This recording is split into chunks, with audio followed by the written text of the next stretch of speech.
Gracias por su asistencia y me disculpo aquí porque estamos empezando un poquito más tarde. Qué bueno que de nueva cuenta tenemos el auditorio prácticamente lleno. Como les había comentado en otras ocasiones, a veces tomo este espacio para describir qué ha pasado en el último mes en cuanto a actividades que pueden tener importancia para la institución y básicamente alguna de las cosas que quisiera mencionar es que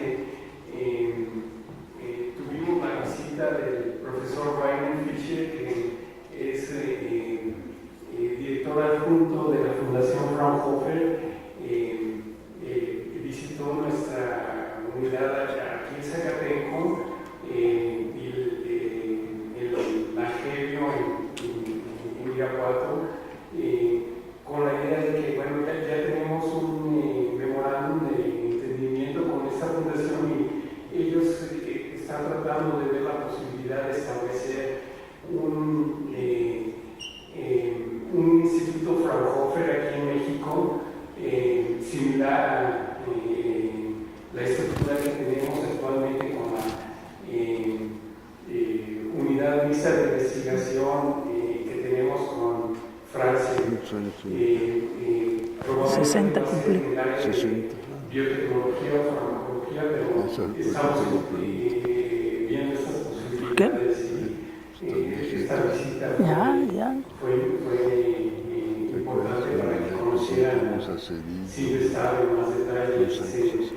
Nada más Pues imagínate, mencionar, por ejemplo, que es Peña Nieto, Calderón, Fox, pues sí, 20 años ya. Alemania tiene 4 fuera de Alemania y tiene más de 22,000 investigadores, prácticamente con toda la capacidad que tiene México en el Sistema Nacional de Investigadores. Pues eso va ya a salir para los productores. ¿Como norma? Sí, estamos esperando que nos autoricen, pero ya está todo listo. Áreas de posible cooperación. Otra parte importante es que ¿Cómo? ¿Qué pasó que no está ganando ese tiempo? con personal de embajada. Pues es comercialización. Ahí es la estrategia de comercialización. Han metido mucho dinero en introducirlo ahora como una bebida de moda y ha despegado muchísimo. Tiene la embajada británica y qué oportunidades para decirles también, por otro lado, conocieron en más detalle qué es lo que estamos haciendo. Creo que nos había comentado el personal de la embajada que como consecuencia del Brexit están buscando ellos tener interacción más directa ya fuera del marco europeo con México, entonces que de inmediato retomaron esto. También dentro de aspectos relevantes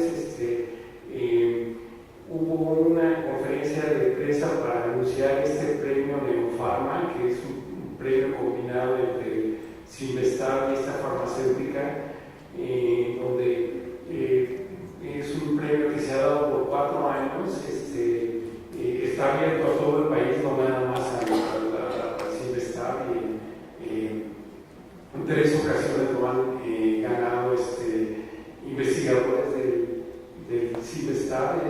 Es un premio relacionado con bionanotecnología. Y bueno, lo importante aquí de este anuncio es que la empresa decidió aumentar el monto de este premio que era de 100,000 pesos a 225,000 pesos. Y va a ser esta la quinta edición del premio. Es importante ahí que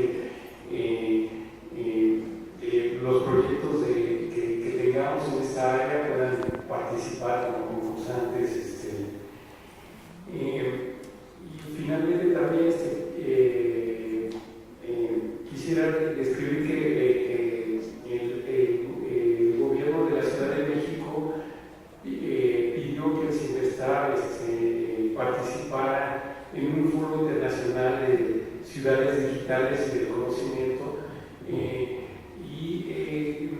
Básicamente la idea de este foro, que está organizado en conjunto por el gobierno de la Ciudad de México y un consejo que es parte gubernamental y parte de participación ciudadana, que es el Consejo Económico de la Ciudad de México, buscando posibilidades para que, dada la capacidad científica que tiene la Ciudad de México, por ejemplo, una cifra importante es que el número de miembros del Sistema Nacional de Investigadores es 8 veces más grande que el de cualquier otra entidad de la República, pudiera tener puntos de focalización en donde el mismo gobierno de la Ciudad de México impulsara ciertas áreas específicas. Actualmente varias entidades federativas ya tienen estas áreas prioritarias, por ejemplo, el Estado de Jalisco, el área de investigación en diseño electrónico y software, se ha desarrollado en forma muy importante, y ahí el CIMBESTAB ha contribuido en forma importante, pero aquí el potencial de la Ciudad de México es mucho más grande, sin embargo no está todavía organizado en ese tipo de esfuerzos. Y una de las cosas es que ciertamente el gobierno de la Ciudad de México va a tener que tomar una decisión de cómo se emplearía el área ocupada por el aeropuerto actual de la Ciudad de México, y está pensando en posibilidades de concentración de esfuerzos científicos y tecnológicos. Entonces, esa fue una participación importante. Y finalmente, la última cosa que quisiera mencionar es que tuvimos la visita del director general para América Latina de la Coca-Cola y de la Dirección General de Investigación, donde expresaron el deseo de establecer algún convenio general con el CIMBESTAB y conocer ciertos proyectos específicos. Uno de ellos es, por ejemplo, el área de investigación que tiene el Laboratorio Nacional de Genómica en la planta Estella. Y otra parte que les interesaron mucho fue el área que tiene el Departamento de Farmacología en los efectos de ciertos compuestos que tienen las bebidas, por ejemplo, cafeína y otros compuestos en la salud del hígado. Creo que esta visita es importante. De hecho, el día de mañana Coca-Cola va a inaugurar un laboratorio de desarrollo aquí en México. Este es el primero que tiene en el área de Latinoamérica, y es posible que tengamos cooperación más estrecha con ellos a futuro. Bueno, eso es en general, perdón por extenderme. Aquí al doctor Luis Herrera, que no tiene mucha necesidad de presentarlo a esa comunidad. Aquí solo quisiera notar que es uno de nuestros investigadores más notables.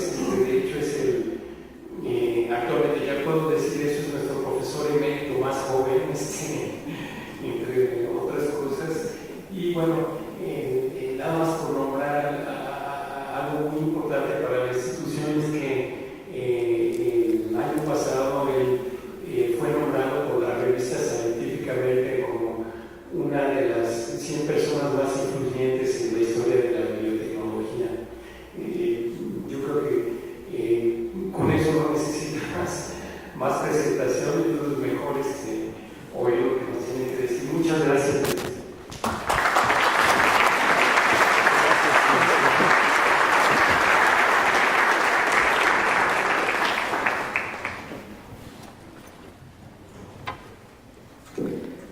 Muy buenas tardes tengan todos ustedes. Les agradezco su presencia en esta charla.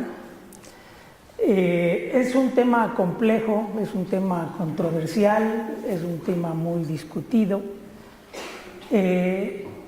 Voy a tratar de cubrir una serie de tópicos durante mi charla, desde qué son las plantas transgénicas, cuáles son sus beneficios, qué riesgos tienen, cuáles son las nuevas estrategias de mejoramiento genético, y verlo esto en el contexto del debate que existe entre las empresas monopólicas y los activistas que están interesados en este tema sin directamente trabajar en él. Bueno, ¿qué son las plantas genéticamente modificadas o transgénicas? Son aquellas plantas que contienen uno o más genes que han sido transferidos mediante técnicas de biología molecular de otra planta no emparentada o de una especie distinta. Las plantas que tienen transgénicos también se denominan genéticamente modificadas o cultivos GM. Aquí es importante decir que es por técnicas de biología molecular, porque existen muchos cultivos que tienen genes de otras especies emparentadas o de especies no emparentadas que han sido introducidos a través de cruzas o de técnicas de laboratorio distintas a la biología molecular. Entonces eso es algo que existe y que se ha hecho desde hace muchos años. Todos los cultivos domesticados han sido sujetos a fantásticas manipulaciones genéticas por los humanos.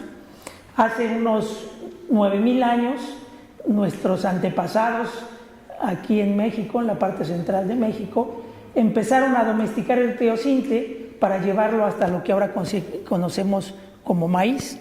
Es decir, el maíz no existía, el arroz no existía, el trigo no existía, el tomate no existía, el chile que consumimos ahora no existían como tales, sino son producto de la manipulación genética de los seres humanos, y que esta manipulación genética tiene unos cambios extraordinarios que todavía no hemos podido replicar nosotros a pesar de todos los avances científicos, y que representan, digamos, que el hombre aceleró la evolución del maíz, si es que la evolución hubiera tomado la dirección del maíz. En unos 50 millones de años fue lo que hicieron nuestros antepasados en los 3,000 años en los que se domesticó el maíz.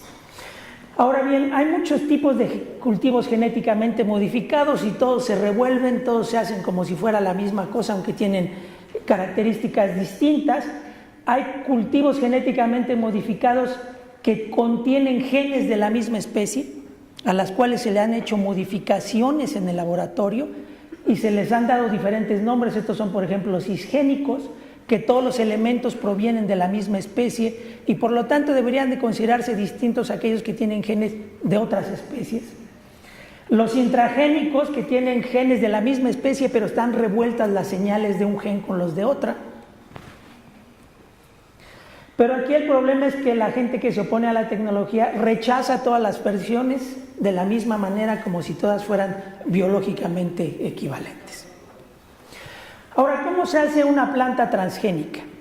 Bueno, el desarrollo de la tecnología para hacer plantas transgénicas surgió del estudio de una bacteria del suelo que se llama Agrobacterium tumefaciens. Esta bacteria del suelo causa la formación de sobrecrecimientos en los troncos de los árboles, sobre todo en los árboles frutales, y el estudio de esta interacción entre esta bacteria y los árboles frutales llegó al descubrimiento de que la bacteria transfería de manera natural material genético a las células vegetales y las integraba en sus cromosomas. Entonces uno podría pensar que el primer biotecnólogo del universo fue esta bacteria, porque hace una modificación genética de las plantas para obtener un beneficio. ¿Cuál es el beneficio? Que las células que modificó le producen comida, producen una serie de aminoácidos y azúcares modificados que solo esta bacteria se puede comer. Por lo tanto, está obteniendo un servicio de la planta a través de una modificación genética. Para dejar el escenario opuesto, las primeras células y plantas vegetales que se produjeron en el mundo, tuve yo la fortuna de participar en esos desarrollos, y estoy muy orgulloso de ellos, no me arrepiento ni me arrepentiré nunca, porque creo que es una contribución científica y tecnológica muy importante. En el ámbito científico, esta tecnología se ha utilizado en los últimos 25 años en por lo menos 45,000 publicaciones. Desafortunadamente, como pasa el dominio público, ya no nos citan, pero usan la tecnología. Después generamos las primeras plantas transgénicas. ¿Cómo se generan? Uno toma una célula vegetal, estos globitos que se ven aquí son células vegetales, y estas pequeñas bolitas son las bacterias que interaccionan con la célula vegetal y le transfieren los genes que uno quiere. Es decir, la bacteria normalmente modifica la planta para que le produzca comida. Nosotros podemos modificar a la bacteria para que en lugar de que le transfiera la información genética para que le produzca comida, le transfiera lo que uno quiera. En este caso lo que estamos transfiriendo es un gen que le da resistencia a un compuesto tóxico a las células. Entonces yo incubo con la bacteria le mete los genes, elimino la bacteria ya no está, pero las células que fueron incubadas, algunas de ellas adquieren esos genes que le pasó la bacteria y se vuelven resistentes al compuesto tóxico. De estas células puedo regenerar plantas completas que son totalmente normales, producen flores, producen semillas, y las semillas heredan estos genes que se le metieron a estas células. Entonces básicamente lo que hago yo es modificar genéticamente una célula, de esa célula genera una planta basado en la totipotencia que tienen las células vegetales. Ahora los animales también hay muchas maneras de generar células totipotentes, pero en general todas las plantas tienen células totipotentes sin hacer mucho problema. Y entonces heredan a sus hijos la característica como si fuera cualquier otro gene ya presente en el genoma. Es decir, lo heredan de la misma manera siguiendo las reglas de Mendel, heredándose como caracteres sencillos, dominantes o recesivos, dependiendo qué es lo que hace el gen. Ahora, de esto, que fue un descubrimiento interesante, importante, no se esperaba que surgieran aplicaciones tan pronto. Cuando se desarrolló esto fue en 1983, las primeras plantas salieron en 1984. No esperábamos que hubiera aplicaciones tan rápido, había ideas de qué se podían hacer, pero resulta que 2 años después surgieron las primeras aplicaciones y surgieron de laboratorios de investigación y no de empresas. Por ejemplo, plantas resistentes a enfermedades virales, plantas resistentes al ataque de plagas. Todo esto empezó a surgir, y aquí es importante señalar que la gran mayoría de la tecnología fue desarrollada en instituciones de investigación públicas europeas. En Bélgica, donde yo trabajé, en Holanda, en Francia, en Alemania. Y muy poco se hizo en los Estados Unidos y muy poco se hizo en las empresas. Entonces este es un desarrollo de europeos para europeos. Lo interesante es que las primeras pruebas de campo, la primera liberación al ambiente de plantas transgénicas se hizo en Europa. Todas las primeras aprobaciones y los primeros reglamentos se hicieron en Europa. El problema empieza cuando Monsanto entra al negocio de los cultivos genéticamente modificados. Monsanto, que si bien hay muchas razones para no tener afinidad con ellos, sí debe uno reconocer que fue una empresa visionaria, que antes de que hubiera ningún producto comercial, muchos años antes que las otras empresas, sobre todo que las empresas europeas, se interesó en la tecnología, empezó a hacer su propia investigación y empezó a adquirir los derechos de las patentes de las instituciones europeas que habían desarrollado la tecnología. Ellos hacen el desarrollo de las plantas resistentes a herbicidas, al herbicida glifosato, que es el centro del debate y la discusión del rechazo de los alimentos genéticamente modificados. Entonces ellos hacen un cambio metabólico en las plantas que los hace resistir el herbicida, y este herbicida que ya se comercializaba desde hacía 10 años antes, pero es un herbicida tan potente que mata a todas las especies, solo se podría utilizar antes de sembrar. Aplicabas el herbicida, dejabas pasar 10 días para que se acabara el efecto y entonces sembrabas tu cultivo. El herbicida se aplica para eliminar las malas hierbas.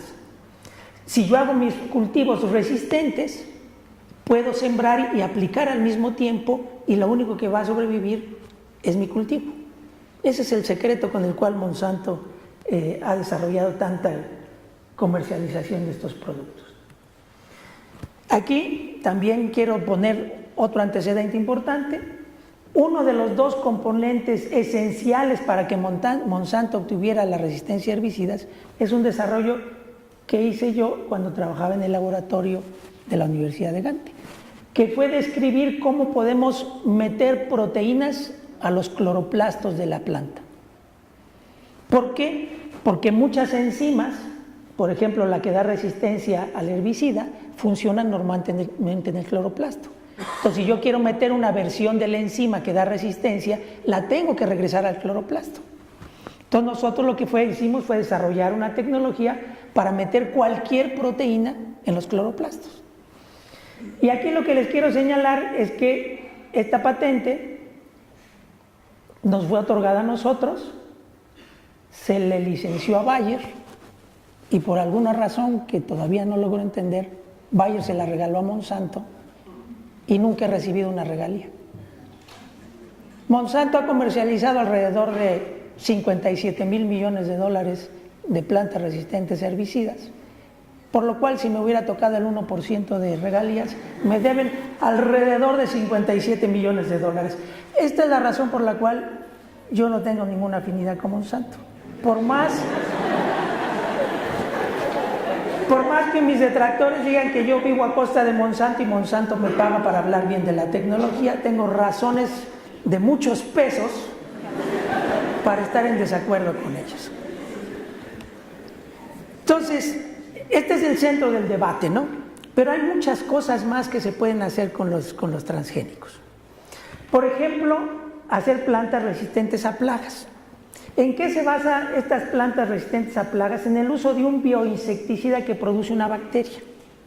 Esta bacteria fue descrita desde 1902 en Japón porque mataba a los gusanos de seda. Entonces, cuando un japonés empezó a estudiar la razón de la enfermedad de los gusanos de seda, descubrió que era una bacteria la que los estaba matando.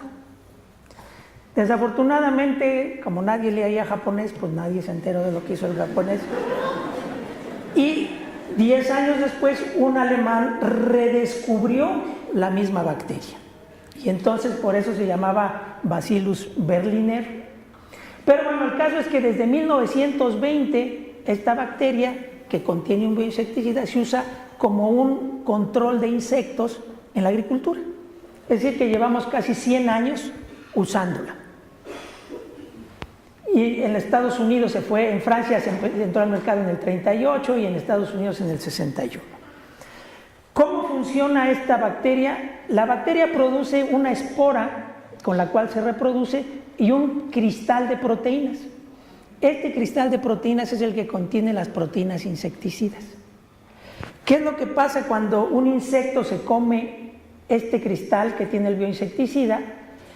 Como el pH del intestino del insecto es alcalino, a diferencia de los humanos y los animales que es ácido, se disuelve el cristal, tiene unas proteasas que activan la toxina se une a receptores específicos en el epitelio del intestino del insecto, les crea unos poros y empiezan a perder iones, potasio, calcio, magnesio. Y entonces pues le agarra la cruda al insecto, deja de comer y se muere. Así es como funciona. Entonces, cuando se aplicaba la bacteria por sí misma, había que producir la bacteria en fermentadores. Y había que comprar la bacteria, mantenerla viva y aplicarla repetidamente en los cultivos, porque llovía, se iba la bacteria, entonces había que volverla a aplicar.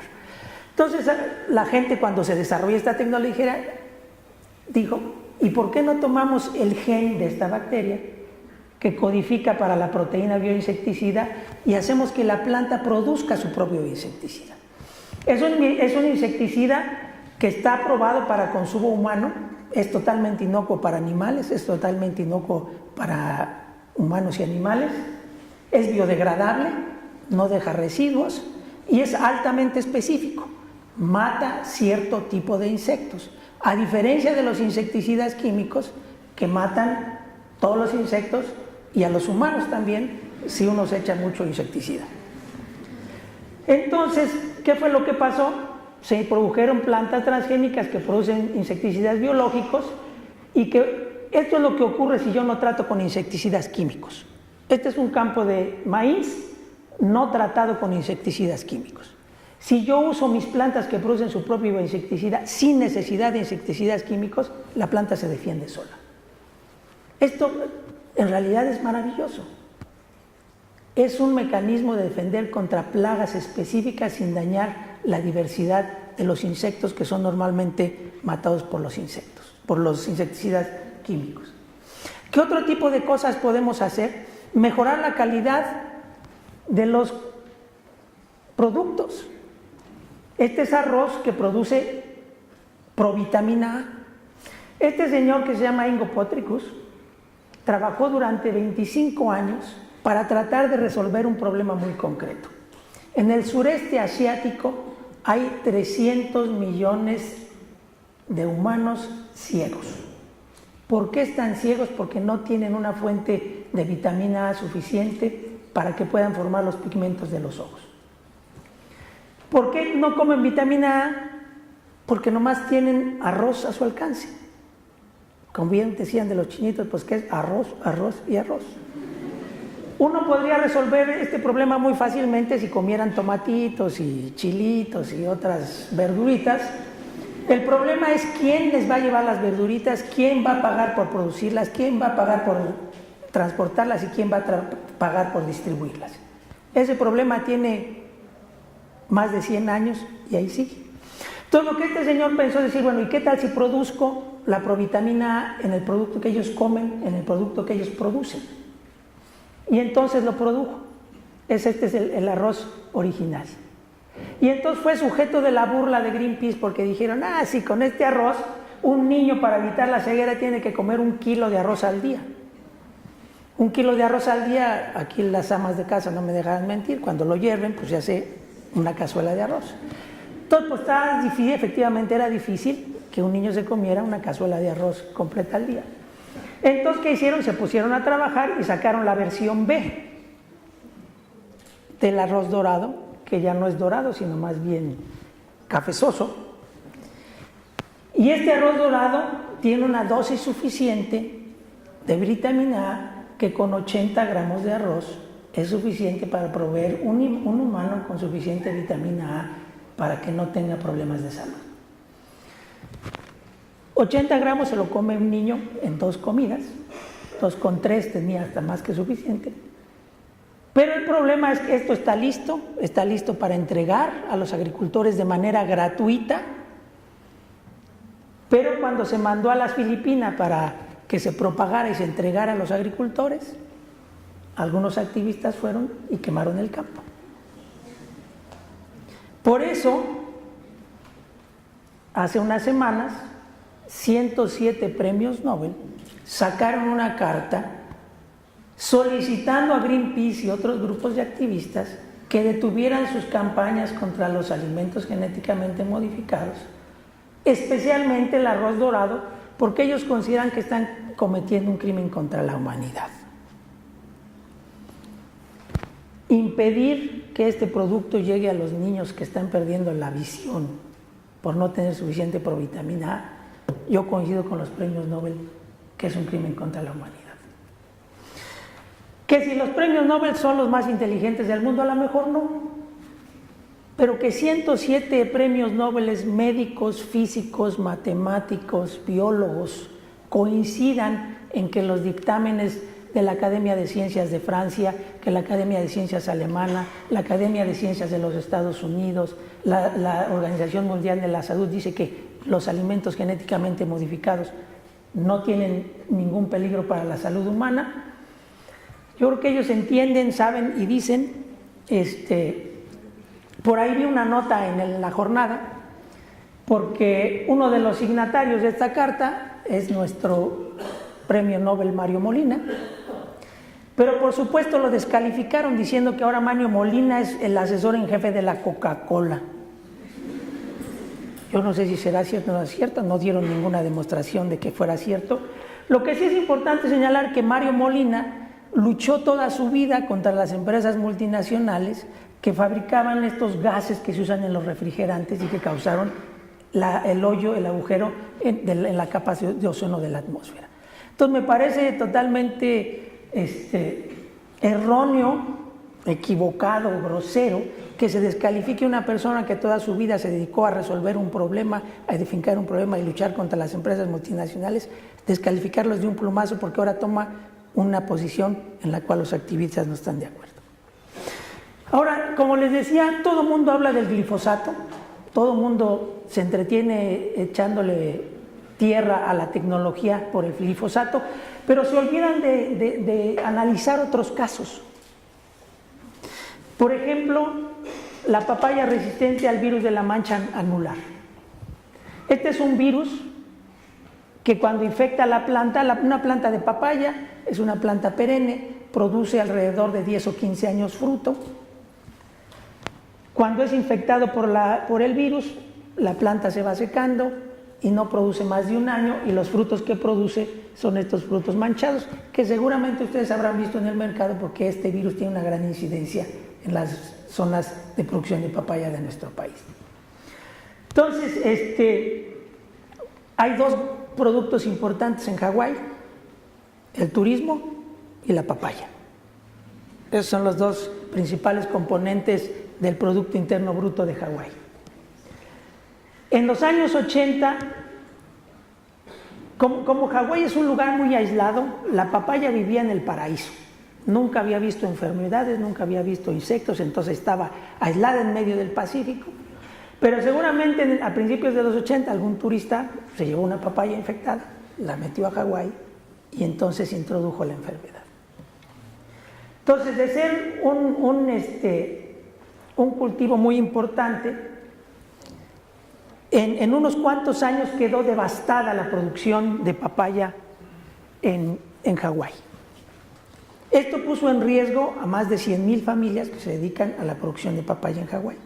Entonces, Denis González, un hawaiano, profesor de la Universidad de Cornell, decidió que había las herramientas para resolver el problema y generar papayas resistentes a virus. Entonces, este señor lo que hizo fue hacer plantas resistentes a virus. Estas son las plantas normales, las plantas convencionales infectadas con el virus. Ustedes ven que están chaparritas y amarillosas. Las plantas resistentes que generó Denis González son estas que están verdes y crecen perfectamente bien en presencia del virus. Entonces, ¿qué hizo este señor? Salvó la economía de los agricultores de Hawái. Salvó la economía de Hawái sin pedir absolutamente nada a cambio, porque era una universidad pública, era una universidad, un trabajo financiado por el USDA. Estas papayas las podemos comprar en cualquier supermercado de Hawái, de los Estados Unidos, de México, de Japón, de Europa. Este es Denis, que me invitó a dar unas charlas en Hawái, y este es uno de los productores. Yo platiqué con el productor, le dije: oye, ¿y para ti qué significa que Denis haya producido esta papaya resistente a virus? Me dice: pues me salvó la vida y de mi familia. Dice: porque cuando se desbastó el producto, tuve que pedir prestado dinero. Entonces ya debía yo $50,000 y no tenía cómo pagarlos. Cuando Denis nos dio las resistentes, empezamos a ganar otra vez dinero y pude pagar mi deuda y pude sostener a mi familia sin problema. Entonces, permitió recuperar el cultivo de la papaya en Hawái, miles de agricultores beneficiados. La producción actual de papaya en Hawái es superior a la de los años 90 y se consume desde hace 18 años.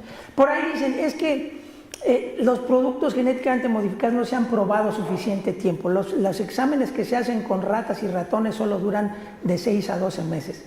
Bueno, el experimento más grande es uno de estos. Denis me invitó a dar una charla, lo cual a mí me pareció muy misterioso, porque el tema que me pidió que tratara era los cultivos genéticamente modificados, peligros y controversias. Y yo le dije, Denis, si aquí en Hawái todos comen productos genéticamente modificados y tienen años viviendo, ya vas a ver, da tu conferencia, era un auditorio así como este. Estaba yo dando una charla parecida a esta y de repente se para una señora, muy guapetona, viene arreglada y dice, doctor, ¿me permite interrumpirlo? Le digo, sí, digo, no, la idea era que eran las preguntas al final, pero adelante.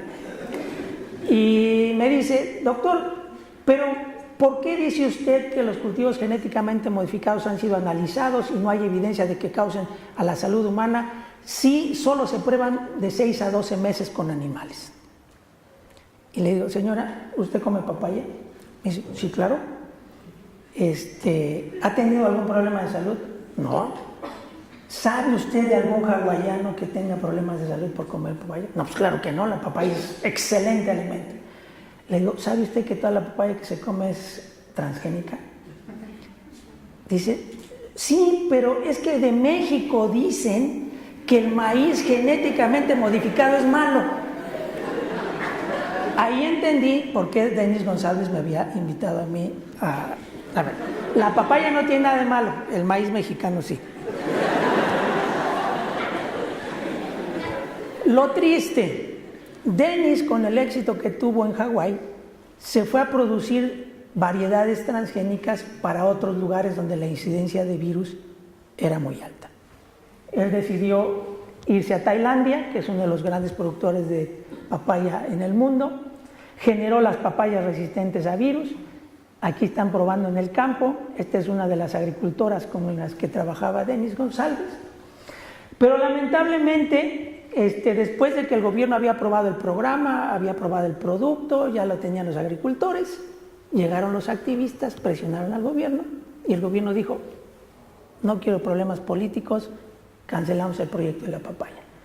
Lamentablemente esta señora se murió antes de ver sus productos. Y entonces aquí lo que tienen que ver es qué riesgos o qué beneficios puede tener estas plantas genéticamente modificadas. No se pueden tomar nada más así en el vacío y decir, bueno, pero es que hay cosas que yo no sé de estas plantas modificadas, entonces no las uso. Tenemos que ver qué hago hoy y qué hacen las plantas genéticamente modificadas y decidir cuál es mejor alternativa. No hay nada perfecto en el mundo. ¿Qué es lo que prefieren comer ustedes? Yo les preguntaría, tenemos maíz que expresa el bioinsecticida, tenemos maíz igualito que no se le echó insecticida, ¿o prefieren esto?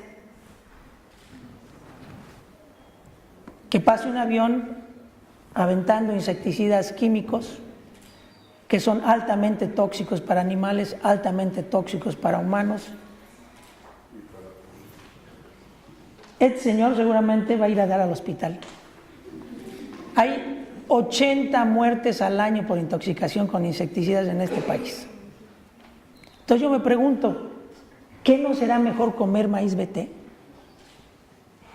No me importa que se mueran estas 80 gentes y ingresen con intoxicación severa alrededor de 3,000 jornaleros al año a los servicios médicos públicos del país. Esa es la pregunta. ¿Por qué no quiero el BT? Porque alguien dice que a lo mejor es malo, a pesar de que lo venimos comiendo desde 1920. Esa es la pregunta que yo les hago. ¿Qué prefieren ustedes? Por supuesto, si yo le pregunto a un europeo, va a decir, yo quiero pero orgánico. No importa que cueste el triple, yo lo quiero orgánico. Aunque no saben que luego los chorrillos que les dan es porque son orgánicos, pero...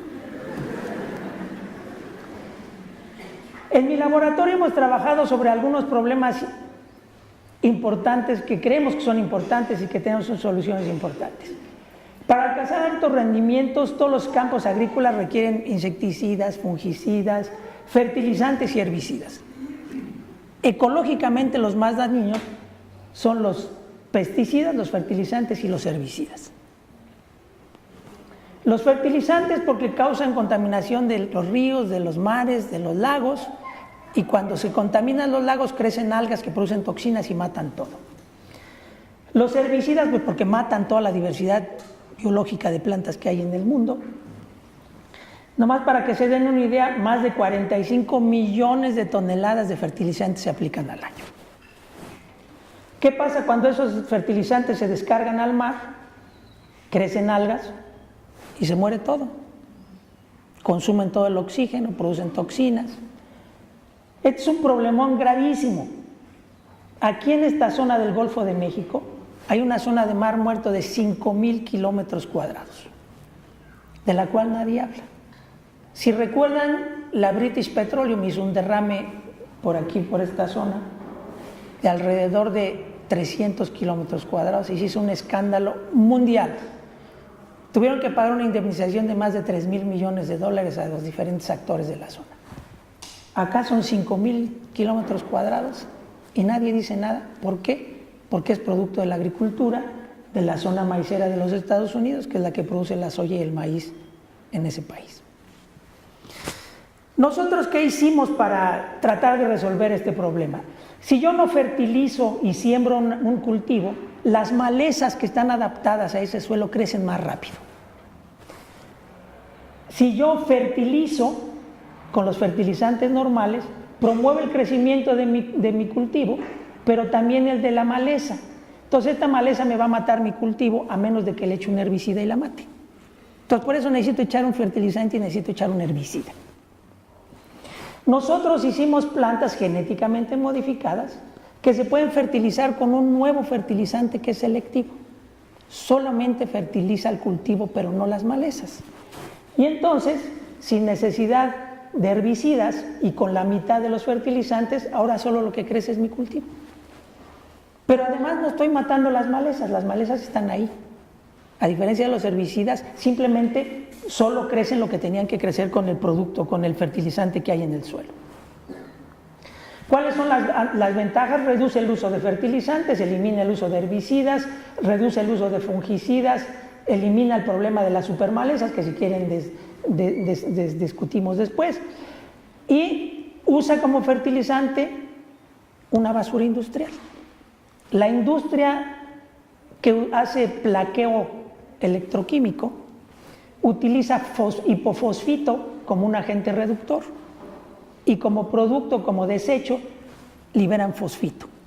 Entonces este que vamos a usar nosotros como fertilizante es un desecho industrial que está aprobado por la FDA para consumo humano en la industria alimenticia, es totalmente inocuo para humanos, animales y la mayoría de los organismos. Simplemente aquí esta planta lo puede utilizar como un nutriente y las demás no. La tecnología funciona perfectamente en el campo y esto es lo que decía, las malezas no se mueren, ahí están, pero mi cultivo crece más porque ahora es el único que se está alimentando adecuadamente. ¿Qué hace este sistema?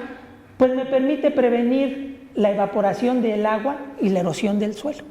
Es el sueño de los agroecologistas, que decían no usen herbicidas porque como se pela el terreno, se hace una erosión del suelo y el agua se evapora más rápido.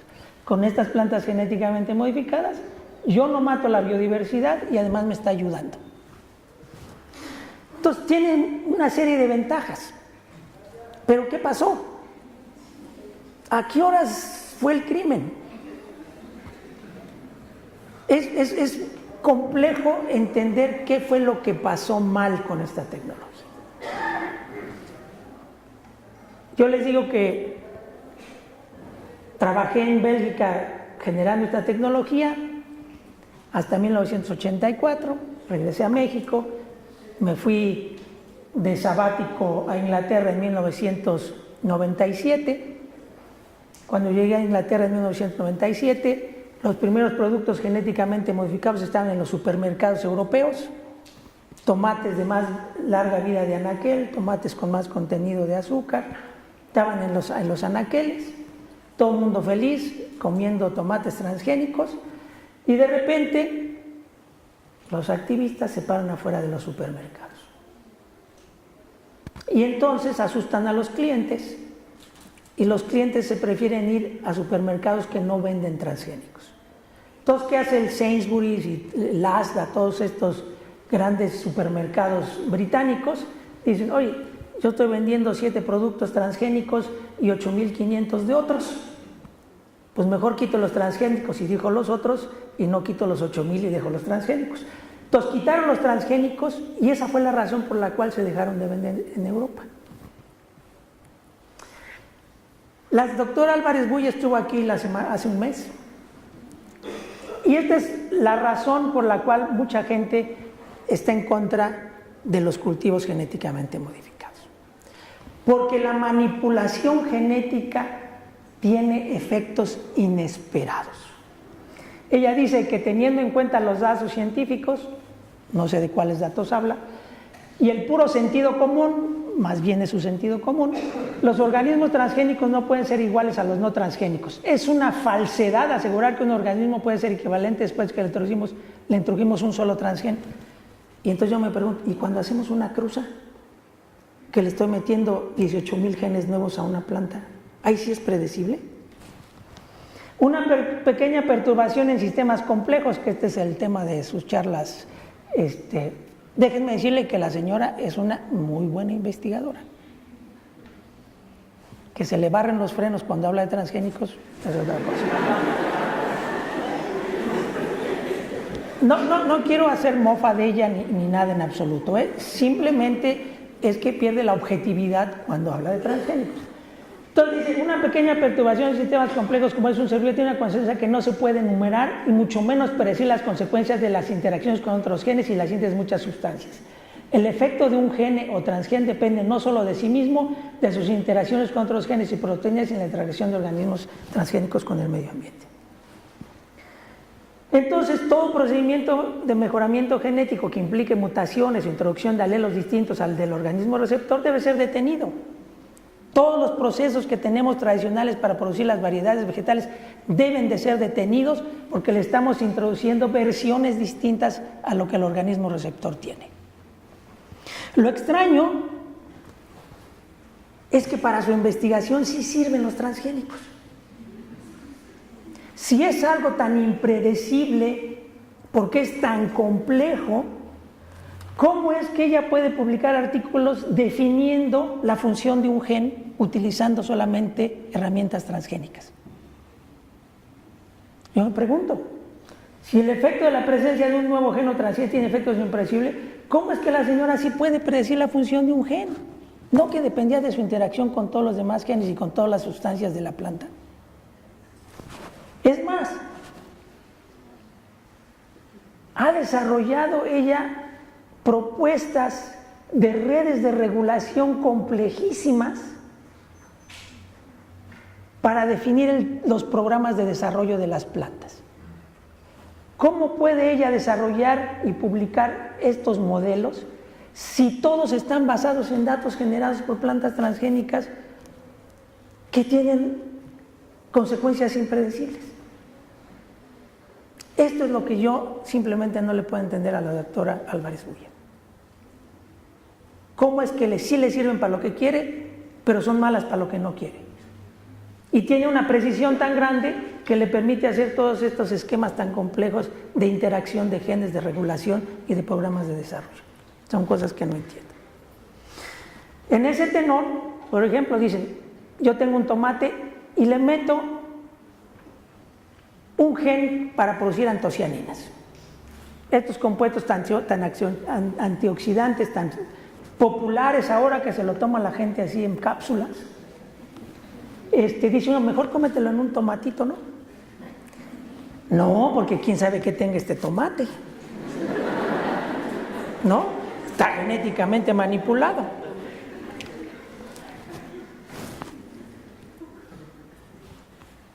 Pero ¿qué pasa con estos tomates? Los tomates pera. Estos son convencionales. Alguien ha preguntado, oigan, ¿y qué pasó con todos los pigmentos rojos? ¿No habrán alterado la composición química del tomate? Nadie pregunta, nadie cuestiona. Estos tomates entraron al mercado sin ningún examen. Pero están bonitos, ¿no? Entonces uno se pregunta, ¿por qué a este sí, sabiendo qué le pasó y qué sustancias estoy produciendo y por qué este no lo tengo que evaluar si no sé qué pasó ni qué cambios químicos tuvo el fruto. Son de las interrogantes. Este sí, dice, es que no sabemos qué pueda pasar si introducimos un gen. ¿Acá qué pasó? Ahora, si hablamos de efectos inesperados, ¿serán estos inesperados? Todos estos son productos de programas de mejoramiento genético convencional que no se someten a ninguna regulación.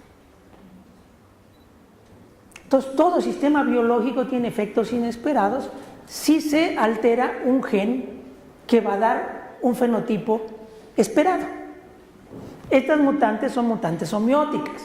Esas plantas que la doctora Álvarez Bulla presenta, que tienen las flores así todas deformes, ella sabe qué genes y sabe por qué está pasando lo que está pasando. Pero engañosamente dice, es un efecto inesperado. Pues claro, si yo muto este gen, tiene un efecto inesperado. Pero igual se muta por transgénesis, que se muta por espontáneas, mutaciones espontáneas. En maíz,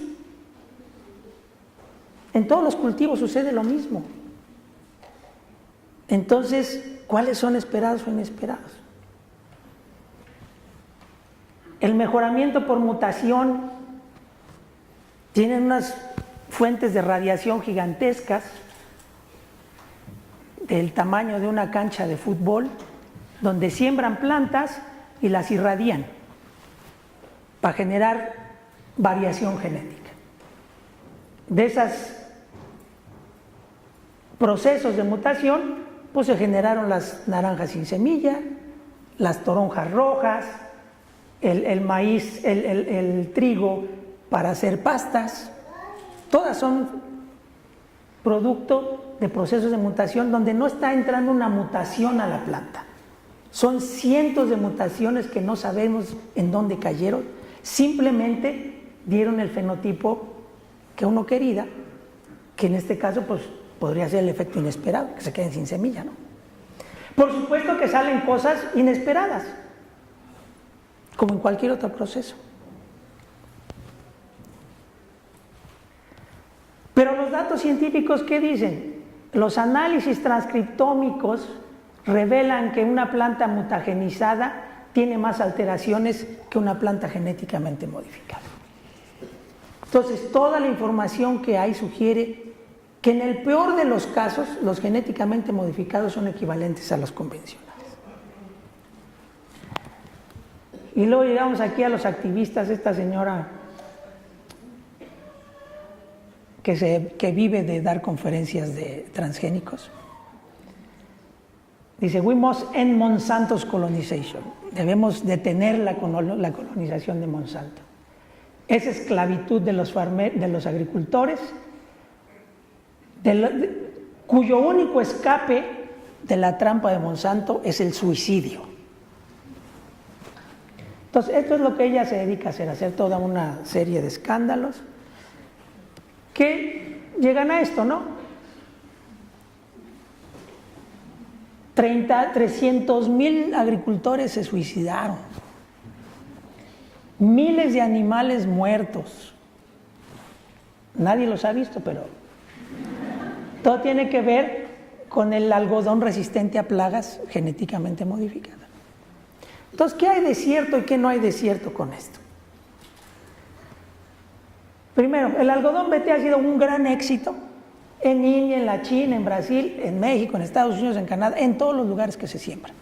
Estos son los datos de la India, para irnos a ver lo que esta señora, cuyo nombre no me acuerdo porque mi cerebro me traiciona y no me hace aprendérmelo, ella dice que ha sido un desastre la introducción del algodón resistente a plagas en la India. Aquí está la fecha de introducción del algodón transgénico. La producción de algodón en la India iba para abajo, introdujeron el transgénico y la producción ha aumentado mucho. Dicen los opositores a la tecnología que las plantas genéticamente modificadas no afectan la productividad de la planta. Bueno, este es el algodón tradicional, no se sembraba transgénico, se siembra transgénico y la productividad por hectárea aumenta en un 30%. Porque obviamente si no se lo comen los insectos y no hay que echarle sustancias que también son tóxicas para la planta, pues crecen mejor. Según esto, los agricultores en la India fueron engañados con una tecnología que no sirve, que les cuesta mucho dinero, les causa pérdidas y por eso se suicidan. Yo me pregunto entonces, ¿por qué de no usar algodón transgénico, ahora el 85% del algodón que se crece en la India es transgénico?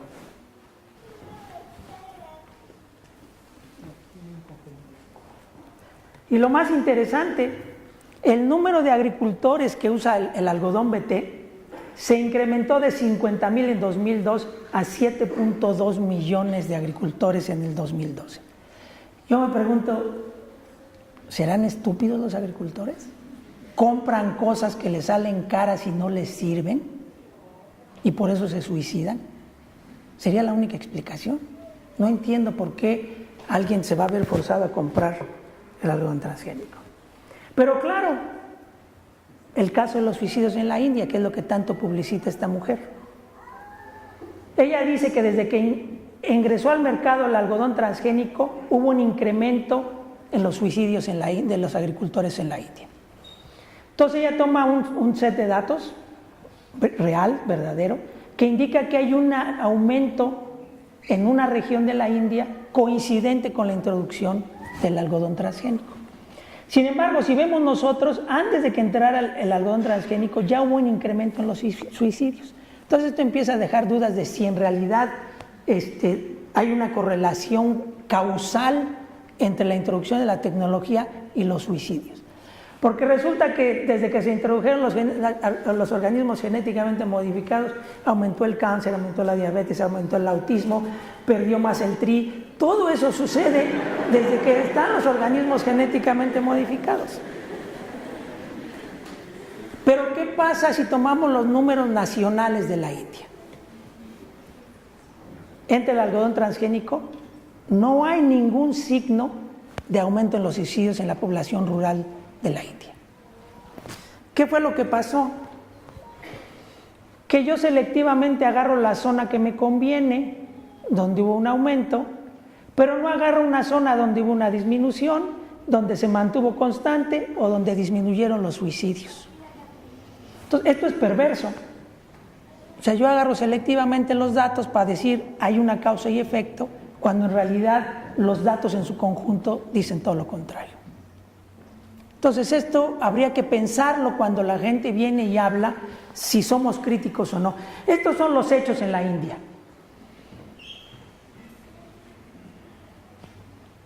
Pasaron de 10 millones de hectáreas de algodón a 11 millones con el uso de los transgénicos. De 7 a 8 millones de agricultores utilizan BT en la India. Se usaban 5.9 gramos de pesticida por ciclo de producción, ahora se usan 0.9. Entonces, el beneficio de reducir el uso de pesticidas en la salud humana, en la ecología, en la contaminación del agua, etcétera, es impresionante. Entonces, están todos estos datos que simplemente uno puede sumarizar con esta gráfica, es decir, le benefició o lo perjudicó a los agricultores y al país India la introducción de la tecnología. Esta es la producción de algodón previo a la entrada de la tecnología, iba para abajo, tuvieron que empezar a importar algodón, 500 millones de toneladas de algodón, y ahora exportan 2,000. Y esto significa una ganancia de muchos millones de dólares para los agricultores y para India en su Producto Interno Bruto. Entonces, estos son los datos. Si esto significa que hizo un daño a la India, pues bueno. El caso de la Argentina, que también se habla mucho de que hay un escándalo que está Monsanto destruyendo a la Argentina. El 17% del área cultivada de Argentina se siembra con transgénicos, el 98% de la soya es transgénica, El costo de producción bajó de $182 a 117. En herbicidas gastaban $78 en el 94, ahora ganan nada más $37. Gastan $37. El beneficio económico para Argentina en los últimos 10 años fue de $80 billones, más 1 millón de empleos. ¿Tiene problemas esto? Sí tiene problemas de dos tipos. Ha sido tan exitosa la soya resistente a plagas y a herbicidas que desplazó todos los demás cultivos de Argentina. Los agricultores ganan tanto dinero que ya no quieren cultivar otra cosa. Y el abuso de la tecnología sin control, sin políticas públicas bien establecidas, lleva a que haya un abuso de la tecnología y que cause problemas. Estaban ganando tanto los agricultores que la expresidenta Cristina Fernández de Kirchner creó un impuesto especial para los productores de soya transgénica. Entonces le dijo, ustedes están ganando alrededor de $60 más por cada 500 kilos de soya, échense con 15 para acá, no nomás se hagan ricos ustedes. Y por supuesto los agricultores no les gustó la idea, como a nosotros no nos gusta que Videgaray nos suba la gasolina tampoco, ¿no? Entonces, ¿hay diferencias o no hay diferencias entre los transgénicos o los no transgénicos? Los transposones, que son estos elementos que se mueven en los organismos, causan duplicaciones de genes, causan que se creen genes nuevos, etcétera, que no es nada distinto a lo que se hace con la ingeniería genética, solo que en la ingeniería genética se hace de manera dirigida. Entonces, volvemos aquí al asunto de los premios Nobel, porque dice uno, bueno, ¿es o no un crimen contra la humanidad el evitar, impedir el derecho de los agricultores a la tecnología? También es un derecho humano el acceso a la tecnología y estos grupos se lo están impidiendo. ¿En qué más se basan estos detractores de la tecnología para decir que causa daños a la salud? Este es el famoso artículo de que los transgénicos causan cáncer. Esto de Retracted yo lo hice yo, ahora ya no se puede obtener el artículo si no está marcado así por la revista. Entonces, este artículo lo que dice es que el herbicida y las plantas genéticamente modificadas resistentes a herbicidas causan toxicidad y cáncer. Por supuesto, utilizaron unas fotos muy espectaculares para salir en todos los diarios del mundo, especialmente aquí en México. Estas fotos fueron publicadas en la primera página de la mayoría de los diarios de México. Pero ¿cuáles son sus datos? Primer problema, los tipos usan muestras de 10 animalitos para cada tratamiento. La recomendación de todos los estudios toxicológicos es que se utilice un mínimo de 50 y que use siempre un control para cada tratamiento. Si yo utilizo la dieta del animalito suplementada con 10% de maíz transgénico, pues tengo que utilizar un control donde vaya la dieta suplementada con 10% de maíz convencional. Si voy a utilizar otra dieta con 20%, pues otro control con 20%. Si voy a utilizar otra con 30%, pues otro control. Él nomás usa un control. Dieta sola contra todos los tratamientos. Segundo problema, ¿por qué usó esa cepa de ratones? Es una cepa de ratones especialmente diseñada para hacer estudios de toxicología aguda. Los productores, la empresa que vende esta cepa, recomiendan que los experimentos no rebasen los 90 días porque esos ratones de manera espontánea generan cáncer y se mueren. Entonces, para evitar que los datos se revuelvan, te dicen, usa tus ratones no más de 90 días. ¿Cuántos días usó este señor? 600. Y resulta, pues sí, que casi todos sus ratones se le murieron. Pero lo interesante es que los datos los publicaron de una manera incomprensible, ¿eh? Gráficas que nadie usa, yo creo que para confundir al enemigo, porque era muy difícil saber lo que hacía. Una señora de la Universidad de Cambridge, en Inglaterra, se dedicó a regraficar los datos, para que lo pudiéramos entender los humanos. Y entonces empiezan a ver los datos. Efectos de cáncer en hígado. Este es el control, el azul. La dosis más baja de elemento transgénico duplica los cánceres. Pero si paso del 10% de transgénico a 20, ya no pasa nada. Y si lo subo a 30, menos. Lo mismo sucede si vemos todos los tejidos y todos los efectos. Resulta que en algunos casos el transgénico previene el cáncer.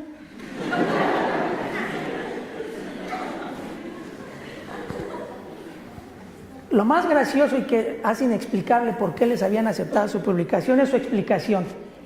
Esto es tomado textual de su publicación. Nuestros datos muestran, como es frecuente en el caso de las enfermedades hormonales, que la mayoría de los efectos de estos estudios no son proporcionales a la dosis. O sea, esto rompe con toda la teoría científica y con todos los aspectos que yo aprendí aquí con mis grandes maestros del CINVESTAP. Pues resulta que no hay ninguna correlación entre dosis y efecto, ni para la cantidad de transgénico, ni para la cantidad de glifosato. Estas son las diferentes cantidades de glifosato, y resulta siempre que la dosis más alta previene el cáncer. Es raro, ¿no? Y luego tienes el transgénico que causa cáncer, el glifosato que causa cáncer, y cuando los juntas ya no tienen efecto. Entonces dice uno, malo más malo, bueno, está bien.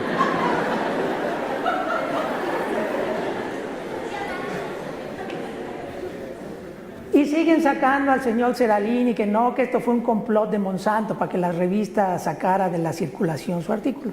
Hay muchos artículos publicados, sobre todo por grupos europeos, donde dicen, lo hicieron maíz y ratas, no efecto, maíz y puercos, no efecto, maíz y vacas, no efecto, maíz y vacas lecheras, no efecto, no efecto, no efecto, maíz y pollos, no efecto, maíz y ratas, maíz y ratas. Entonces, todos estos están tarados, solo el otro señor está correcto. ¿Qué más sabemos de la inocuidad? Inicialmente había sido una carta de 25 premios Nobel, ya subió a 107. Hay artículos escritos, este es un grupo italiano, hizo un análisis de 1.783 estudios de los efectos sobre la salud de los organismos genéticamente modificados. Y dice, hasta ahora no se ha detectado ningún peligro a la salud humana asociado directamente al uso de cultivos genéticamente modificados. 1.783 publicaciones. Hay alrededor de 5.000 publicaciones analizando los efectos de toxicidad, alergenicidad y de causas de cáncer en genéticamente modificados. Que si son de corto plazo, bueno, pues hay otros análisis que hicieron hasta 2 años y 12 estudios multigeneracionales, porque dicen es que a lo mejor el efecto no le pasa al individuo, sino a sus hijos. Bueno, pues hicieron hasta 5 generaciones para ver si no se transmitía la perversidad del genéticamente modificado. Y resulta que dicen, bueno, pues las plantas genéticamente modificadas son equivalentes nutricionalmente a sus contrapartes convencionales. ¿Qué pasa con los efectos sobre organismos no blancos? Porque decían, no, es que el algodón BT y el maíz BT van a matar la mariposa monarca. Pues resulta que no, que hay mayor diversidad de artrópodos en cultivos GM que en cultivos de agricultura convencional que usan insecticidas químicos.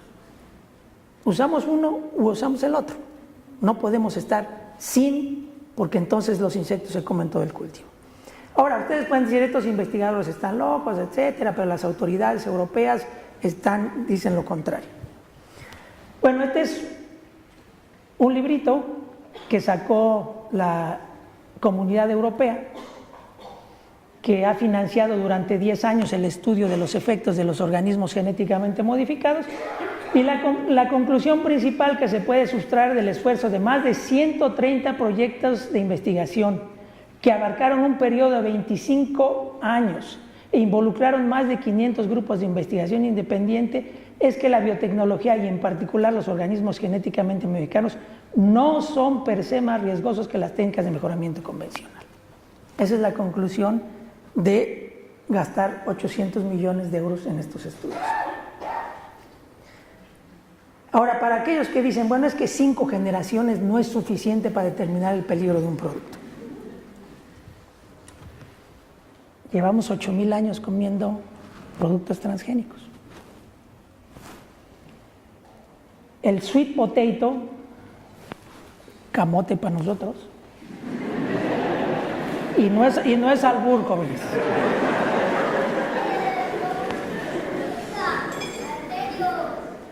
Está genéticamente modificado, fue genéticamente modificado de manera natural por el microbio que les platiqué al principio. Lo interesante es que esa modificación genética permitió tener tubérculos más grandes. Por lo tanto, todos los cultivos de esta planta que son domesticados tienen los genes de la bacteria. Y los silvestres, que no se cultivan porque tienen tubérculos muy chiquitos, no lo tienen. Entonces resulta que durante la evolución de esta planta adquirió esos genes y cuando llegó el hombre a seleccionar los que quería domesticar, seleccionó los que ya eran transgénicos. Se lleva comiendo en los Andes este producto 8,000 años. ¿Serán suficientes 8,000 años para demostrar que no causan daño? A lo mejor necesitamos más, no sé. ¿Qué horas son? ¿Cuánto tiempo me queda? ¿Me queda? ¿No me queda? ¿5 minutos? ¿Cuánto? Y... Bueno, lo que les quería decir, vienen toda una serie de nuevas tecnologías para editar de manera precisa los genomas de los organismos. Ya no vamos a estar metiendo y sacando genes, sino vamos a modificar el propio alfabeto del organismo para introducirle caracteres que nos interesan. Estas modificaciones son indistinguibles de las que ocurren normalmente en las plantas, que pierdan una base, que pierdan 2 bases, que pierdan 3, 6, que ganen una base, que ganen 2 bases. Entonces vamos a poder modificar ahora de manera dirigida los genes sin que sean genéticamente modificados en el término transgénico. Entonces, si seguimos con esta filosofía de oponernos a la tecnología, tampoco nos vamos a beneficiar de esto. Aquí podríamos de manera simultánea tomar 10 alelos de maíz que dan mayor tolerancia a la sequía, que dan mayor tolerancia a las plagas, que dan un fruto más grande, etcétera, e incorporarlos de un solo golpe a una nueva variedad de maíz. Eso es lo que vamos a poder hacer, pero además es indetectable, porque como eso existe en la diversidad genética de maíz, nadie va a saber que yo lo hice o por cruzas convencionales o lo hice por técnicas de laboratorio. Va a ser indetectable. Entonces, ¿qué vamos a hacer? Pues vamos a regular también. Los que están en contra de la tecnología quieren que se regulen igual que los transgénicos y que todas las empresas que trabajen con esta tecnología deben de declarar que lo están haciendo. ¿Qué es lo que pasa? La gente también dice, es que tenemos miedo de que las empresas multinacionales se apoderen del mercado de la venta de semillas para cultivos con los organismos genéticamente modificados. Me temo desilusionarlos porque esto ya pasó antes de que entraran los transgénicos. El 90% de la semilla certificada que se utiliza en este país, híbridos y variedades comerciales, la monopolizan 2 empresas, Monsanto y Pioneer. Entonces, quien tiene miedo de eso, pues ya que no tenga miedo, porque ya pasó. Y no tiene nada que ver con los alimentos genéticamente modificados, Utilizamos muchísimos fertilizantes, utilizamos muchos insecticidas. ¿Queremos seguir haciendo esto o queremos desarrollar nuestras propias tecnologías? Y cada vez tenemos menos agua, Esta es la cantidad de agua por habitante en nuestro país en las últimas décadas. Y es grave porque con el cambio climático, dentro de 20 años vamos a tener 1/3 parte del agua disponible para cada habitante de lo que tenemos ahora. Ahora, la tecnología no es tampoco libre de problemas, ¿eh? El abuso que se hizo de las plantas resistentes a herbicidas ha causado que ahora haya malezas resistentes a herbicidas, porque empezaron a usarlo en superficies más grandes, sin ningún control, sin ninguna rotación, pues la maleza eventualmente se hace resistente. Ese es un fenómeno biológico. Las plantas los organismos vivos se van a hacer resistentes a un estrés. Dependiendo del tiempo que sostengamos el estrés, van a evolucionar para darle la vuelta al estrés. Entonces, regresamos al tema, los monopolios y los activistas. Las grandes empresas agroquímicas claramente tienen la intención de monopolizar la tecnología. Eso es sin duda, toda empresa sueña con controlar el mercado. Y no solamente los transgénicos, sino también los del mejoramiento genético por edición de genomas. Debido a que el control de la tecnología es por tiempo limitado, las patentes son finitas, te permiten controlar la tecnología por 20 años, no les es muy relevante si hay abusos de la tecnología que después a la larga la haga menos útil. Yo exploto mientras la controlo y ya después pues que se hagan bolas, aunque sea de importancia para la sociedad, no les interesa. Los activistas se oponen, no se apenan, sino se oponen a que las grandes empresas agroquímicas monopolicen el mercado de las semillas para producir alimentos. Aquí lo raro es que se conjuntan los dos para producir un efecto indeseable. Ellas quieren monopolizar a través de patentes y de una serie de imposiciones que tratan.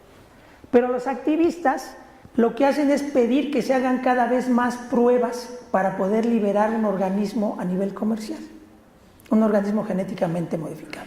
Quieren pruebas de toxicidad, de alergenicidad, quieren ahora que se haga transcriptómica, metabolómica, un análisis proteómico no solo de las proteínas que contiene, sino hasta de los productos de degradación de las proteínas que contiene esa planta, aunque no sabemos cómo se degradan las proteínas en las plantas. Y entonces, ¿qué pasa?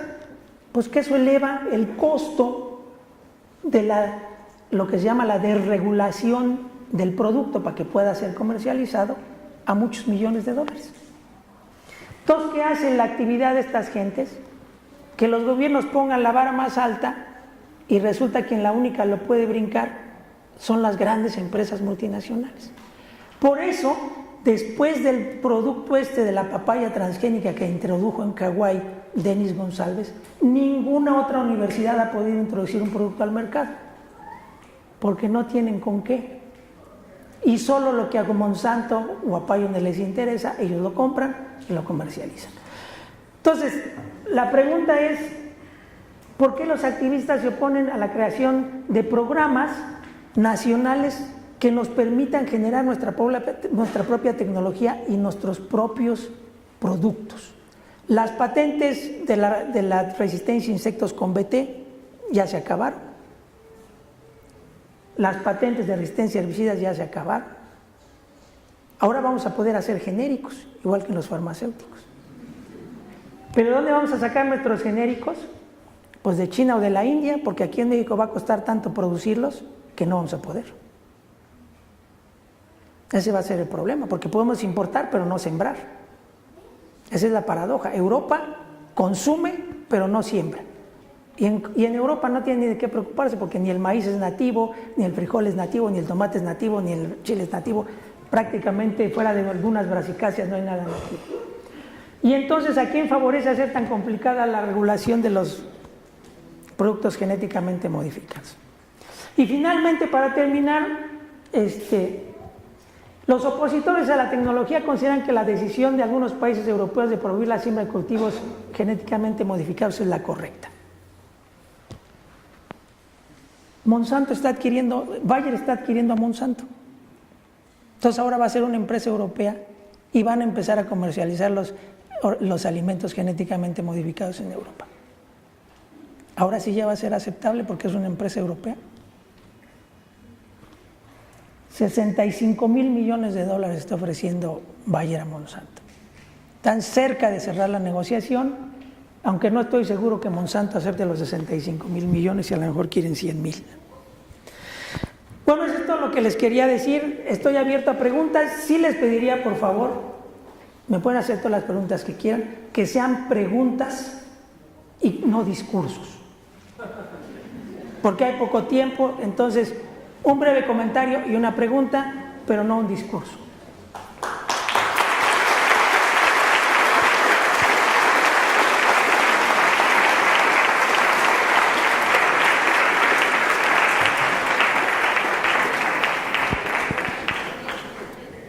Gracias, doctor. Buenas. Excelente su conferencia. Yo entiendo su posición, dado que pues usted es uno de los... Levante la mano. De la tecnología. Y pues tengo aquí una lista como de 20 preguntas, pero creo que ahí se lo tuvieron unas 2 horas. Haga las 2 más importantes que tenga. Sí, bueno, usted comentó que el caso del algodón era totalmente exitoso. Yo quiero comentarle que tal vez ustedes conocen lo que pasó en Colombia con el algodón Volga. Yo soy colombiano y conozco perfectamente el caso. Un manejo totalmente antiético del proceso de validación de cómo se hicieron los ensayos, que no eran ensayos porque ocupaban muchísimas hectáreas. Se introdujo un algodón que era resistente a una plaga que nunca existía ya en esa zona. Bueno, el caso es que en Colombia podemos decir que no funcionó. Yo quisiera preguntarle, por ejemplo, si esa planta de camote que usted dice que lleva muchísimos miles de años siendo transgénica, lleva un gen de resistencia a los antibióticos.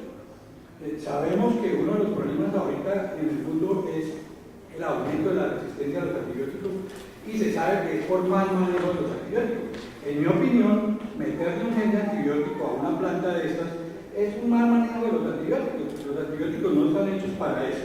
Entonces, ¿Le contesto? Ok. Ningún producto comercial en el mercado genéticamente modificado lleva resistencia a antibióticos. Ninguno. Entonces, ¿por qué cuando le enseñan a uno la teoría de esto le mencionan eso? Pues porque los engañan, señores, ese es el problema. Pero los engañan acá en estos centros de investigación, porque esto es lo que le enseñan a uno. No, pues yo le voy a enseñar, porque yo sí soy experto en el tema y le voy a decir cómo se hace. Bueno, ¿cuáles serían los efectos por ejemplo, de la microbiota edáfica que se ha visto afectar? El Bacillus thuringiensis, que usted lo mencionó claramente, ha funcionado perfecto solito, pero hemos visto que desde que se introdujo la tecnología transgénica, su eficacia se ha reducido. Entonces, ¿cómo se explica esto? Así como vemos una carta de un número grande de nodos, pues vemos también una carta de respuesta de la Unión de Científicos comprometidos con la sociedad. ¿Sí? Entonces, ahí para todos. Ahí detenemos de la pregunta, ¿no? Perdón, discúlpeme. Y el último, ya para terminar, ¿qué pasó con el caso del maíz Starlink en Estados Unidos? Porque era un maíz que se había dedicado para animales, pero se encontró en alimentos humanos y entonces inmediatamente se retiró. ¿Por qué? ¿Y cuál es la renuencia de las grandes multinacionales al etiquetado? Ya se me olvidaron las preguntas. Ese del camote, ya no sé qué me preguntó. O sea, lo que sí me gustaría es que hagan concretas las preguntas. Eso de los antibióticos es una falsedad. Inicialmente las pruebas que nosotros hicimos en 1983, esa resistencia que mostraron era resistencia a antibióticos. Posteriormente, todos los que se comercializaron ya no llevan resistencia a antibióticos, aunque la preocupación de que la presencia de un gen de antibióticos tenga que ver algo con la resistencia a antibióticos en humanos, que no tiene nada que ver, por eso se sacó, simplemente por la pequeña sospecha de que pudiera pasar algo, se retiraron todos esos productos del mercado antes de que llegaran. El caso del Starlink era un producto perfectamente seguro, pero que solo había sido aprobado para uso en animales. No se había solicitado el permiso para uso en humanos. No es que fuera tóxico ni le pasara nada a los humanos. Y se halló contaminado un sitio que tenía presencia de menos del 1% de Starlink en el maíz. Entonces fue un accidente que pasó y que se resolvió y por eso se retiró. Entonces eso es lo que queremos hacer, tener una legislación que permita controlar la tecnología. pero ponernos de manera total y absoluta que se use la tecnología, aunque se quede la gente ciega, me parece que eso es bastante deleznable. La doctora María Elena mencionaba que el sulfato es favorecido por los transgénicos. ¿Qué hay sobre eso? Sí, efectivamente, para cultivar necesitamos controlar las malezas. Y hay dos formas de hacerlo. A manopla, que es lo que hacían en las huertas quien vivió en el campo hace 50 años. Muchos niños no podían ir a la escuela porque había que deshiervar a mano. O utilizando herbicidas. Hay muchos herbicidas y muchos sí son muy nocivos para la salud. Antes de que entraran las plantas resistentes a glifosato, se usaban alrededor de 20 herbicidas, incluyendo el paraquat, que es el agente orange que echaban los gringos en Vietnam. Se usa en la agricultura. Entonces, cuando entra el glifosato, como el glifosato es, digamos, el menos malo de los herbicidas en cuanto a toxicidad y generan las plantas resistentes, el glifosato desplaza a los otros. Y entonces, claro, hay un aumento de glifosato y una disminución de los otros. Entonces, cuando tú dices, ¿hay un aumento en el uso de glifosato? Sí, efectivamente, y masiva, porque reemplazó a los otros 19 herbicidas del mercado. El mal uso de los herbicidas, del glifosato, que ahora ha generado malezas resistentes, ha implicado el regreso de herbicidas que sí son más tóxicos. Y entonces la siguiente versión de Monsanto es resistente a 2 herbicidas al mismo tiempo. Entonces ahora van a aplicar 2 herbicidas. Por eso nuestra tecnología, que no usa herbicidas, es mucho mejor.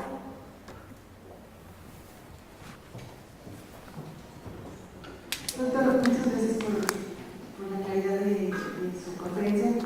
Tengo 2 preguntas. La primera es de qué manera vincular los conocimientos que usted está brindando hoy con la gente que produce estos alimentos en la baja escala, por ejemplo, en la zona ejidal de Xochimilco. Me parece importante que tenga ese acercamiento con el uso de estas herramientas tecnológicas y cómo reconocer las semillas de estos organismos genéticamente modificados que usted podría estar recomendando en función de los análisis que se requieren. Sí, bueno, ¿cómo hacer llegar estos productos a los pequeños agricultores? O sea, este es un problema importante que se ha discutido mucho. Las grandes empresas no les interesan mucho los pequeños productores. Entonces, aquí en México los pequeños productores no compran semillas ni de Monsanto, ni de Payo, ni nada. Entonces, las historias de que los van a obligar a comprar semillas de Monsanto, pues es una falacia, porque pues, no compran semilla, ellos preservan su semilla. ¿Qué es lo que queremos hacer nosotros? Nosotros queremos comercializar la semilla, pero la queremos también donar a la Zagarpa para que a través de sus propios programas lo entregue gratuitamente a los agricultores. El problema está claro, si la Zagarpa va a funcionar o no va a funcionar, pero ese no es mi trabajo, es el trabajo de la Zagarpa. Y el siguiente punto es si le van a permitir a la Zagarpa o no los activistas que comercialice productos genéticamente modificados. El primer problema es si lo van a permitir o no, cosa que ya llevamos 30 años discutiéndolo y sigue parado. Y entonces esa parte pues es importante, pero habría que resolverlo con políticas públicas. O sea, yo como empresa pequeña, grande o mediana, pues yo quiero mis clientes que me paguen. Los que no pueden pagar no son mis clientes. Eso lo tendría que hacer el sector público a través de sus dependencias gubernamentales. ¿Cómo lo puedes distinguir? Hay pruebas muy sencillas de PCR que te permiten identificar qué tipo de producto es. A vista simple es imposible distinguir unas de otras. Es imposible.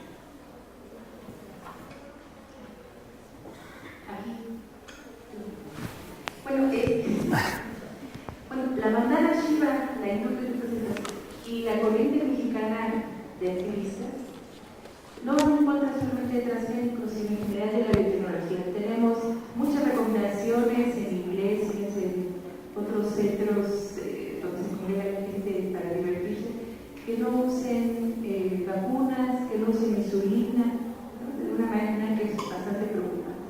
Y por otro lado, las personas que son más vocales en contra del uso de maíz, por ejemplo, que fuera genéticamente mejorado, son aquellos que son productores de semilla convencional reduciendo a un simple y vulgar problema comercial. Ya se me olvidó mi pregunta. Bueno, lo que es importante, retomo una parte de tu comentario, esto de que se oponen a las vacunas estos grupos. Es un fenómeno muy interesante porque todos creemos que los países europeos son los más preocupados del bienestar humano, etcétera, ¿no? Como han tenido tanto problema con los organismos genéticamente modificados, que los organismos gubernamentales han aprobado el uso de los maíces genéticamente modificados y de la soya genéticamente modificada, pero ha habido un rechazo del público y dijeron, no, vamos a dejar en las manos de cada país y de su pueblo que decida si lo quieren o no lo quieren. Pero cometieron el error de hacer lo mismo con las vacunas. Y entonces resulta que ahora hay algunos lugares en Alemania donde la gente ya no se vacuna y tienen un problema gigantesco de salud, simplemente por aplicar este principio de que decide el que no sabe, porque así es la democracia. Entonces hay que asumir las consecuencias que puede tener esto, ¿no? Aquí, Luis, una duda que tengo. Este aumento tremendo que se ha visto en el consumo de glifosato que mostró la doctora Rebulla en países como Argentina, ¿se ha dado exclusivamente en países que utilizan cultivos transgénicos o se ha dado en general en todos los países, aún en aquellos que no utilizan cultivos transgénicos?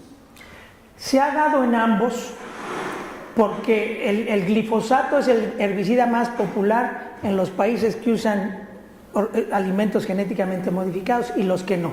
Lo que pasa es que ha aumentado más en los que sí lo usan, porque da una enorme ventaja cuando usas en combinación la planta transgénica resistente al herbicida y el herbicida, porque puedes aplicar menos, puedes aplicar cuando tú quieras, de manera más controlada. En el otro caso lo tienes que aplicar antes de sembrar forzosamente, porque si no matas tu cultivo también. Pero se usan los dos.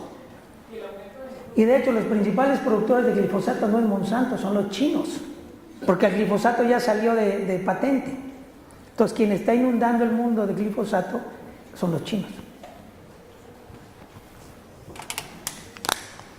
Buenas tardes. Quisiera saber su posición acerca de la influencia que tiene el uso de organismos genéticamente modificados sobre la diversidad biológica nativa de Colombia. Esa es una pregunta interesante, ¿no? ¿Qué va a pasar si yo siembro un maíz genéticamente modificado con los maíces criollos? La primera pregunta es, ¿qué ha pasado con los maíces criollos frente a la siembra de variedades comerciales e híbridos? Nada. Ha pasado algo grave, que los agricultores prefieren los híbridos y los comerciales que sus razas criollas, y por eso estamos perdiendo diversidad genética. Entonces, ¿qué va a pasar cuando metas un híbrido genéticamente modificado? Exactamente lo mismo. Si el transgene pasa a las variedades criollas y le es útil al agricultor, lo va a seleccionar y lo va a retener. Si no le es útil al agricultor, pues va a entrar, va a pasar y se va a ir, como esos estudios que hizo la doctora Álvarez Bulla, que en 2004, no sé cuándo, detectó el maíz transgénico y ya nadie lo puede volver a detectar. Pues viene, si fue o no fue cierto no lo sé, pero es lógico que si nadie lo está seleccionando se vaya desapareciendo, caiga a unas frecuencias muy, muy pequeñas. Entonces, en mi opinión, no va a pasar nada. Lo que estamos haciendo es de una manera inusual enriqueciendo la diversidad genética de sus cultivos.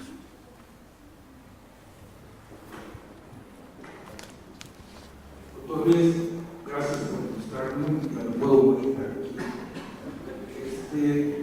A lo mejor se complementa o responde una pregunta que acaba de hacer. Tengo entendido que Estados Unidos, en colaboración con muchos países, ya está almacenando las semillas allá en una montaña del norte.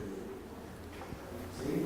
Noruega. Creo que ya están previendo que se desaparezcan las cepas silvestres. Pero creo que una de las preocupaciones cosas de las organizaciones es que tienen miedo de que los transgénicos se coman a los silvestres Si en algún momento los transgénicos ya no funcionan, nos quedamos sin nada. Hay estudios donde ya hayan visto que desapareció una especie porque los transgénicos invadieron a los silvestres y ya no tenemos ni silvestres ni transgénicos. No, bueno, vamos por partes. Efectivamente hay varias iniciativas para almacenar toda la diversidad biológica de semillas del mundo en algunos depósitos. Pero la iniciativa no es ni para secuestrarlas ni para apropiarse, sino porque se ve un riesgo que con el cambio climático sí perdamos mucha diversidad genética. Es más, se plantea que para el 2050 no va a crecer el maíz en México. Así de grave está el asunto, porque 3 grados más y menos lluvias, si ahorita nos cuesta trabajo crecer el maíz, pues no va a haber. Entonces, esos programas tienen esa intención de preservar esa diversidad genética cerca del Polo Norte, porque aunque suba la temperatura, ahí los van a poder preservar más fácilmente. Ahora, los maíces comerciales son menos competitivos que las variedades criollas bajo condiciones no agrícolas. Entonces es muy difícil imaginar que un maíz que te produce 3 mazorcas de este pelo va a ir a invadir los campos de silvestres y desplace a las variedades criollas, porque si no le echas fertilizante, si no le aras la tierra, si no le das suficiente agua, ese maíz no va a crecer, y el criollo sí.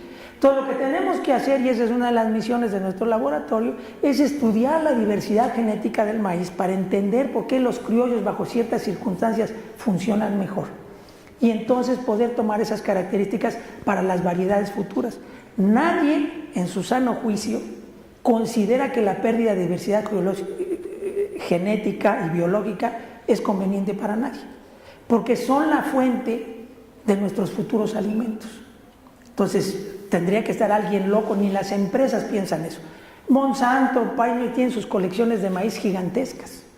Lo preocupante es que aquí en México no le metamos lana para preservarlas. Hay gente que dice que hay que preservarlas in situ. Pues sí, pero si el agricultor que tiene una variedad criolla produce 1,5 toneladas por hectárea y se está muriendo de hambre, ¿cómo lo vamos a obligar a que siga sembrando maíz si alguien llega y le dice, siembra agave y vas a ganar 5 veces más? O siembra mota o opio. Entonces, ¿por qué queremos obligar a esos agricultores a seguir sembrando ese maíz? ¿Por qué no hacemos un gran programa para darle valor? ¿Por qué si nos venden todos estos refrescos y todas estas mugres que las comidas libres de gluten que valen 40% más caro? ¿Por qué no decimos maíz criollo color morado o rojo y que sea 40% más caro para que los agricultores reciban más lana? Entonces, es muy importante el tema, pero los transgénicos no les van a hacer nada. Ese no es el problema. Perdemos diversidad porque los agricultores prefieren los comerciales. Perdemos diversidad porque quien no tiene dinero para comprar los comerciales se va a los Estados Unidos y en lugar de mandar maíz manda billetes verdes. Entonces eso es lo que realmente está produciendo que se produzca, y cuando venga el cambio climático también va a ser un problema. Si no tenemos las estrategias para preservar ese material con estas tecnologías, yo no sé qué va a pasar. Pasamos a la última pregunta. Bueno, más bien es un comentario. Yo que estamos en las comunidades de Estado, los maestros en ciencia y productores de ciencia del Estado deben de ser agentes de difusión del conocimiento, porque esto tiene un impacto que es incluso más allá de la cuestión de los transgénicos. Nos venden productos milagro, nos vemos comprar con alguien que no sabe nada. Tenemos toda una serie de problemas que tienen que ver con la educación y con los conceptos. Y digo, las comunidades de Estado, que eventualmente seremos profesores, eventualmente habrá algo que hasta la Cámara de Diputados puede estar a lo mejor teniendo la información, puede ser una serie de cambio importante, y que bueno, el problema de los transgénicos, muchos de los problemas sociales podrán ser resueltos. Gracias.